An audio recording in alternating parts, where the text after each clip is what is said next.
Guiô, quadrinho publicado aqui no Brasil pela editora Devi. Ele é escrito e desenhado pelo Junji Ito, que é o mesmo cara que fez quadrinhos como Uzumaki, Tomie, Vênus Invisível e Frankenstein, só para citar alguns exemplos, porque ele produziu muita coisa e praticamente tudo dele já saiu no Brasil, se não for tudo.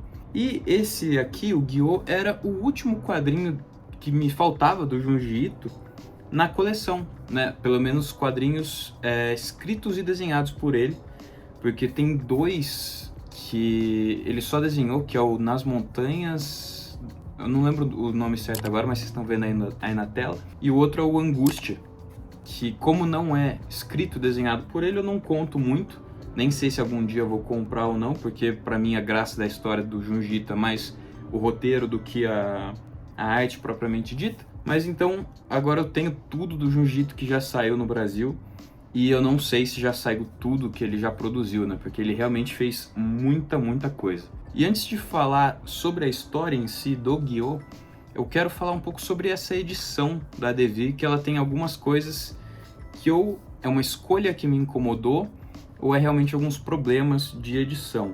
A começar pela capa, tá? Não essa capa, né? Porque isso aqui é uma sobrecapa, mas a capa aqui de baixo, eu não vou nem tirar essa daqui para mostrar para vocês, porque a capa de baixo é um baita de um spoiler, do mais da metade para o final do quadrinho, que se a pessoa for um pouco mais atenta e ver aquela capa, ela já vai saber uma coisa que acontece na história que realmente eu acho que não seria legal de saber, eu acho que estragaria um pouco a experiência da pessoa.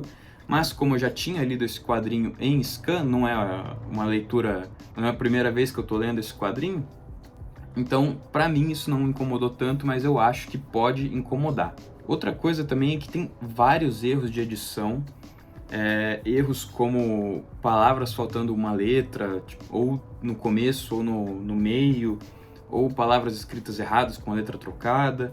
Assim, deve ter uns 10, 15 erros desse mais ou menos, eu nem contei todos, mas tem bastante erro de tradução aqui. E a última coisa, que para mim é a mais grave de todas, é que as onomatopeias foram traduzidas. Aqui, por exemplo.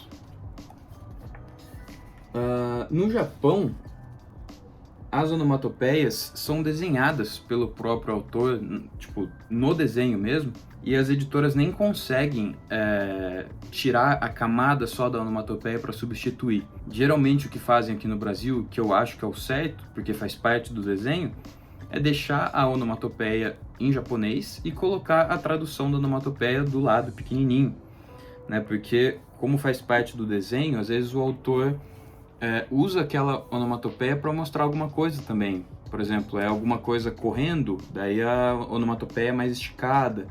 Ou, sei lá, um chão está destruído, a onomatopeia está rachada.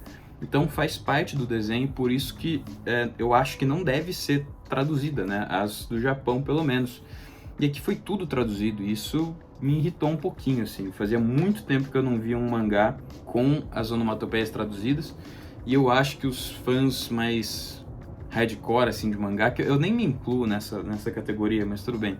Mas os fãs mais hardcore, assim, de mangá, que quer ter a melhor experiência de leitura, eu acho que isso vai afetar bastante. Mas agora sim, vamos falar da história do Guiô. Esse quadrinho é formado principalmente por esse casal aqui, que é o Tadashi e a Kaori. Só que eu acho que o Tadashi é um personagem muito mais principal do que a Kaori. Ele é muito mais importante para a história, mas a Kaori também tem bastante importância ali. E durante umas férias, uma viagem de férias em uma ilha ali do Japão, eles se deparam com uma coisa muito bizarra, que é um peixe com pernas mecânicas e que solta um cheiro horroroso que ninguém aguenta ficar perto. E a menina do casal, né, a Kaori, ela é muito sensível a esses cheiros fortes e coisas assim, então ela realmente não aguenta, ela tá quase desmaiando ali. Então eles dão um jeito de tirar o peixe ali da casa que eles estão, se livram deles. Só que no dia seguinte começam a aparecer mais desses peixes bizarros, com pernas mecânicas e tudo mais, saindo da praia, até que chega uma hora que sai um tubarão.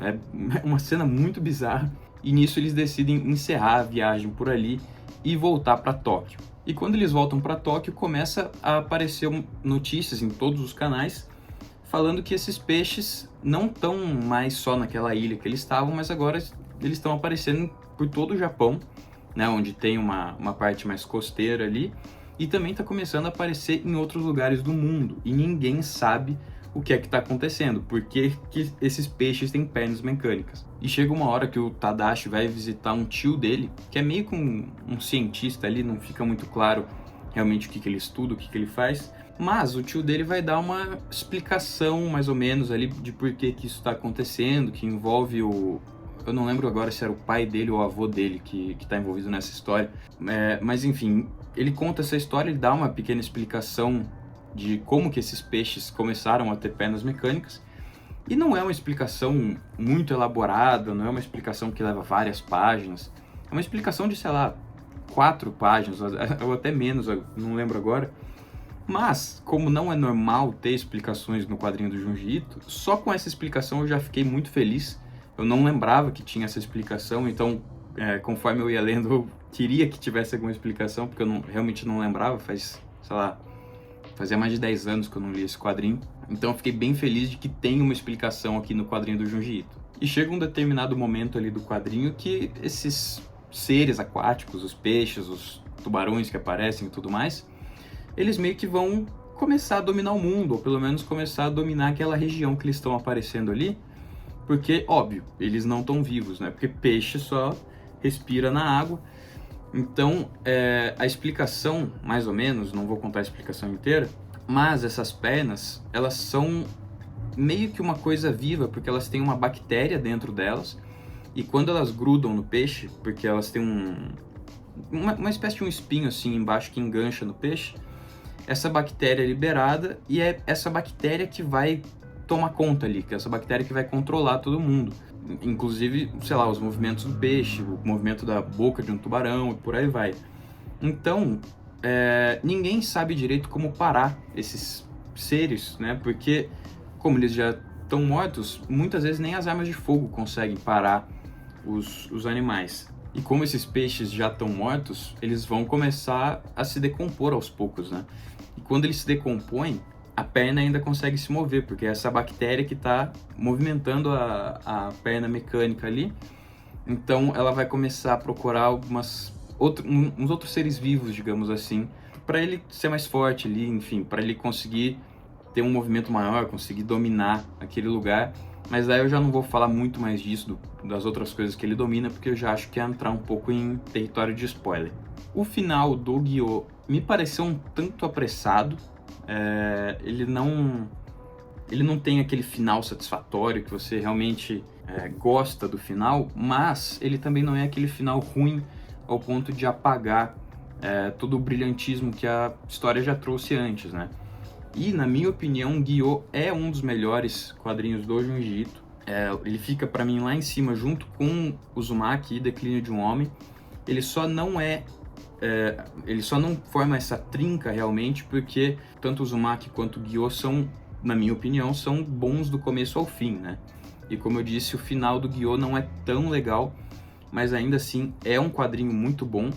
E também eu acho que é o quadrinho mais de terror, assim, do Junji Ito, porque é um quadrinho que vai te fazer, assim, sentir angústia, é um quadrinho realmente muito pesado, e ele também tem algumas das páginas mais esquisitas e medonhas que eu já vi, assim. Tem uns desenhos que realmente vai demorar um pouco para eles saírem da minha mente. E ele também é um quadrinho muito sinestésico. Tem até um texto na introdução falando um pouco sobre isso, que a moça da introdução fala que o cheiro, esse cheiro horrível que os peixes soltam, essa bactéria solta, é tão bem descrito, né? Que ela, tipo, ficava com o nariz coçando, assim, igual quando você fica muito tempo perto de alguma coisa que cheira mal, né?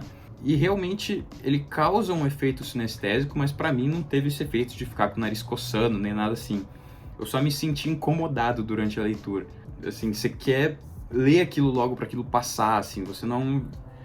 É muito angustiante, de verdade. De longe, o quadrinho mais angustiante que eu já li do Junji Ito, e eu achei esse efeito que ele criou muito bacana. Não é todo quadrinho que consegue fazer isso. E os desenhos do Guiô também, na minha opinião, são um dos melhores que o Junji Ito já fez. O nível de detalhamento que o Junji Ito coloca em tudo é muito bizarro aqui nesse quadrinho, e principalmente nos animais. Assim, eu tenho certeza que ele teve que estudar muito, pegar muito livro de pesquisa, muita imagem e tal, para conseguir desenhar os peixes e os seres assim com tanto detalhe, porque é realmente uma coisa impressionante. Tem algumas páginas que assim, você vai ficar embasbacado até, porque às vezes parece que é uma foto ali, né? Não sei exatamente a técnica que o Junji Ito usou para fazer esse mangá, mas o desenho dele aqui tá muito, muito impressionante. Mas era isso que eu tinha para falar sobre o Guiô. Como eu disse, é um quadrinho que eu já tinha lido uns 10 anos atrás, e sinceramente eu já tinha gostado dele antes, mas lendo agora eu gostei bem mais, principalmente que agora essa releitura foi a última coisa para eu ler do Junji Ito lançada aqui no Brasil, né, na minha coleção. Então eu acho que o fechamento de toda essa leitura de Junji Ito foi muito boa, foi muito proveitosa. Se eu tivesse terminado com Remina, que é o pior quadrinho do Junji Ito que eu já li, aí eu ficaria um pouco bolado, mas Guiô é muito legal. E mesmo você que tem um pouco de receio com Junji Ito, eu sei que tem muitas pessoas assim, mas Guiô é um quadrinho muito bom, volume único, fechado, então vale muito a pena pelo menos conhecer. Mas era isso, comente aí se você já leu o Guiô do Junji Ito, comente se você já leu outras obras do Junji Ito, qual que você mais gosta dele, qual que você menos gosta. Se você gostou do vídeo, deixa um like e se inscreva no canal também. E se você se interessou pelo Guiô, aqui embaixo na descrição vai ter um link de compra para ele na Amazon. E comprando por esse link você ajuda o canal com uma pequena comissão e permite que mais vídeos apareçam por aqui. Mas era só isso que eu tinha para falar hoje. Muito obrigado por assistir e um abraço.